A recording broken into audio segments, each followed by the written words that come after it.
कोकण कन्या एक्सप्रेसमध्ये एक विचित्र अपघात घडलाय। त्या अपघातात एक वृद्ध रेल्वे डब्याच्या टॉयलेटमध्ये अडकून पडली होती। तब्बल 10 तासांनंतर या महिलेची सुटका करण्यात रेल्वे प्रशासनाला यश आलं। मात्र या वृद्ध महिलेचा पाय अडकल्यानंतर तशाच अवस्थेत तिला पुढचे 7 तास रत्नागिरीपर्यंत प्रवास करावा लागला। या प्रवासादरम्यान इतकी स्थानके गेली, पण आपत्ती व्यवस्थापनाची अवस्था या स्थानकांमधली काय आहे या घटनेनं वेगळं सांगण्याची गरज नाहीये। रेल्वेत घडला एक विचित्र अपघात। वृद्ध महिलेचा शौचालयात अडकला पाय। तब्बल 10 तासांनंतर महिलेची सुटका। अथक प्रयत्नांनंतर कोकण कन्या एक्सप्रेसच्या डब्यातून रुबिना नावाच्या महिलेची सुटका करण्यात आली। 68 वर्षीय रुबिनाची सुटका झाली आणि रत्नागिरी रेल्वे स्थानकावर उपस्थित असलेल्यांनी सुटकेचा निश्वास टाकला। काल रात्री कोकण कन्या एक्सप्रेस मुंबईतून कोकणच्या दिशेने रवाना झाली।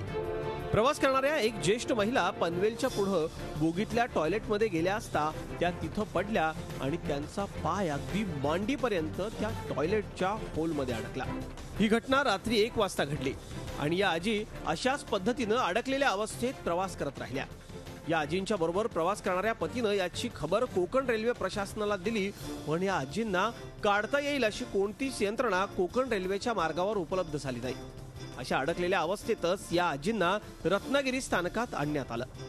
खेड ते चिपळूण प्रवासादरम्यान ही महिला सकाळी टॉयलेटसाठी गेली होती आणि टॉयलेट करून परत येत असताना तिचा पाय घसरला आणि पाय टॉयलेटमध्ये आतमध्ये जवळजवळ मांडीपर्यंत घुसलेला आहे।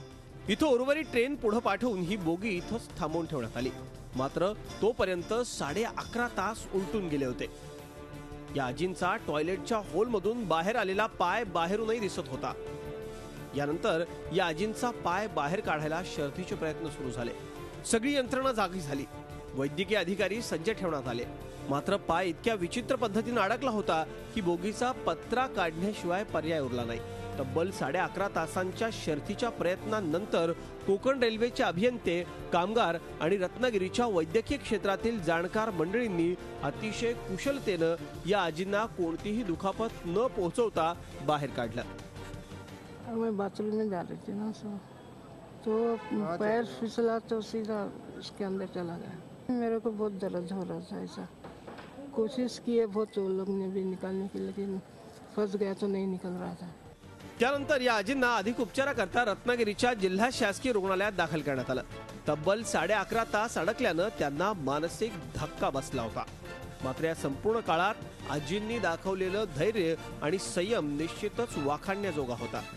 आजींनी दाखवलेला संयम आणि अभियंता कामगारांनी दाखवलेली कुशलता यामुळेच या आजी बाहेर येऊ शकल्या। मात्र पनवेलच्या पुढे अपघातग्रस्त झालेल्या आजींना यातून बाहेर पडण्याकरता अडकलेल्या अवस्थेत पुढचे 7 तास रत्नागिरीपर्यंतचा प्रवास करावा लागलाय। त्यामुळे कोकण रेल्वेच्या विविध स्थानकांमधल्या आपत्कालीन यंत्रणेबाबत सवाल उपस्थित झालाय। प्रणव पोळेकर, झी मीडिया, रत्नागिरी। झी 24 तास रहा एक पाऊल पुढे।